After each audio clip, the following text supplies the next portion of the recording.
Vamos a hablar de todo, de las cárceles de Santa Fe, de la región.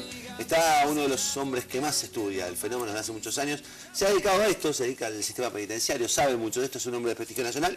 Estoy hablando de Máximo Soso. ¿Cómo andas, Máximo? ¿Qué tal, Connie? ¿Cómo estás? En calidad de, repetime el cargo, porque yo no quiero... Soy director del programa de Delito y Sociedad de la UNL, de la Universidad Nacional de Literatura. Bueno, y ustedes estuvieron haciendo Hicimos un estudio que consistió en algo bastante innovador, digamos, que en la Argentina no se había venido haciendo, que es hacer una encuesta a los funcionarios penitenciarios que trabajan en las prisiones de Santa Fe, a una muestra representativa de todos sus funcionarios acerca de cuáles son los problemas de su trabajo y cuáles son los problemas que enfrentan cotidianamente las prisiones en la provincia. Habíamos hecho algo parecido el año pasado y lo habíamos presentado también públicamente con una muestra representativa de presos de toda la provincia de Santa Fe. Opinión de ellos. Claro, contrastar las dos miradas de los dos grupos que integran este universo tan particular que es el universo del encierro penitenciario. ¿Y con qué se encontraron?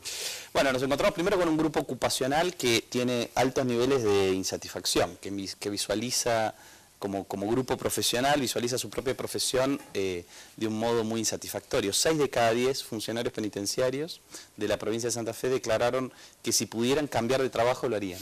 6 de cada 10 funcionarios penitenciarios declararon que ingresaron al servicio penitenciario buscando un salario y estabilidad y no por vocación. Entonces tenemos un grupo ocupacional muy particular, un tipo de profesión que está construida sobre, primero, una razón pragmática, y segundo, que enfrenta una situación de tensión muy grande. Para que vos te des una idea, 6 de cada 10 funcionarios penitenciarios dijeron que en su trabajo se sienten muy inseguros o inseguros, lo que implica una sensación de inseguridad. Que cada 10 no quieren estar donde están, me estás hablando de que se sienten inseguros, me estás hablando de que si podrían cambiar de trabajo. Claro, con lo cual estamos evidenciando una crisis de algún modo de esta ocupación. Un 60% del personal carcelario que no quiere estar ahí. Claro. Y que se iría de ahí. Lo que revela, digamos, también... El compromiso con el trabajo también. Claro, revela un tipo de actitud frente al trabajo en la prisión, un tipo de visión acerca de lo que pasa en la prisión, que es una visión muy negativa, digamos, ¿no?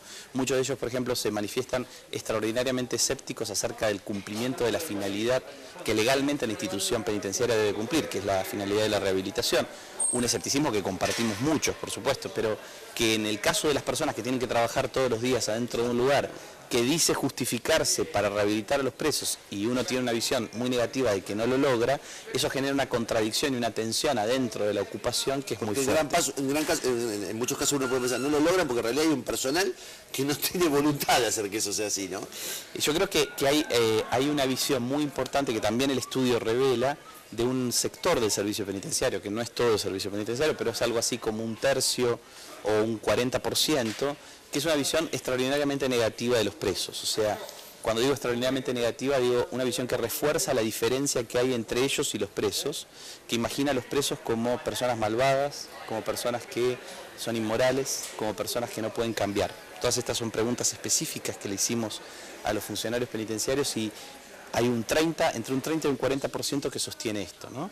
De sostener esa imagen del preso. Pasémoslo al lenguaje, digamos, cotidiano. Hay un 40% del personal que dice estos tipos no se pueden recuperar. Tal cual.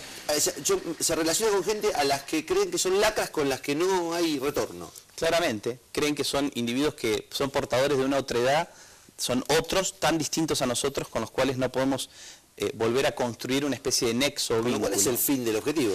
Con lo cual, digamos, por lo menos es en una proporción importante, 4 de cada 10, 3 de cada 10, un obstáculo muy importante para producir un tipo de práctica al interior de la institución penitenciaria distinta, una práctica que tenga que ver con las finalidades legales, que tenga que ver además con el respeto de los derechos humanos, porque, digamos, evidentemente si vos considerás que las personas son otras radicalmente distintas a nosotras, esas personas no tienen derechos, ¿no? Digamos, porque nosotros los ciudadanos tenemos derechos.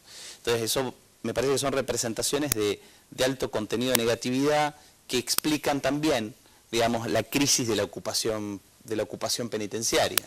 Max, ¿esto se puede trasladar a todos los ámbitos de todas las cárceles argentinas? ¿Vos crees que es una representación de lo que piensan todos los carceleros, en todo caso todo el servicio penitenciario de todo el país? Yo creo que manifiesta un estado de crisis de las prisiones en la Argentina, que es un estado de crisis que, claro, no aparece en el debate público. Las prisiones tienen la capacidad de introducirse en el debate público exclusivamente cuando producen un escándalo, una muerte, un motín, una fuga.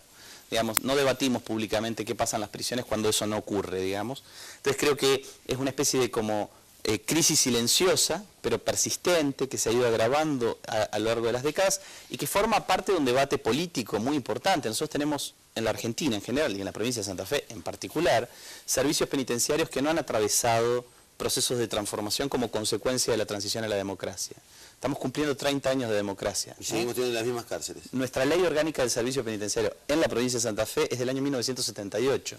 Es un decreto ley del Poder Ejecutivo y es claramente una ley que tiene muchísimos residuos dictatoriales. ¿Le falta voluntad política porque se lo ignora el tema? Porque está muy abajo en los expedientes. ¿Cuál es el...? Mira, la explicación es difícil, digamos. Yo creo que hay una tentación por parte de sectores de la política de no producir olas, que es como la primera idea, ¿no? Digamos, gestionar la cosa pública sin producir ruidos. Y evidentemente cambiar las cosas en instituciones como estas, cerradas, con una cultura ocupacional muy fuerte, que tienen una identidad también muy fuerte, implica producir de algún modo ruidos, implica producir olas. Entonces yo creo que de ese modo se van acumulando asignaturas pendientes, ¿no? Digamos, tenemos una ley orgánica, lo vuelvo a repetir porque tal vez... del 78. Del año 78 que regula la ocupación penitenciaria utilizando herramientas completamente y absolutamente autoritarias, una ley que requiere ser transformada radicalmente y no tenemos ningún actor en el mundo de la política en la provincia de Santa Fe que esté planteando esto como un debate, como una necesidad. No hay un proyecto. En un momento del gobierno de Wiener, en los primeros años del gobierno de Wiener, se lanzó un documento de política penitenciaria en el que específicamente se decía que se iba a producir una reforma de la ley orgánica del servicio penitenciario. Hubo un inicial movimiento cuando Leandro Corti era secretario de Asuntos Penitenciarios en esa dirección, que derivó, tal vez ustedes lo recuerden, en una serie de marchas de funcionarios penitenciarios contra el secretario de Asuntos Penitenciarios, que generaron un verdadero quiebre desde el punto de vista político. Entonces lo que hay también es una fuerte resistencia adentro. Ninguna duda. Pero fíjate que es interesante esto, como cuando le preguntamos a los funcionarios penitenciarios qué opinan de la ley orgánica del servicio penitenciario, si hay que reformarla o no, el 80% dijo que hay que reformarla. Con lo cual, podríamos decir que hoy hay un cierto consenso en las bases para reformarla, lo que no necesariamente quiere decir un consenso en las cúpulas. Gracias por venir. Gracias a vos. Seguimos.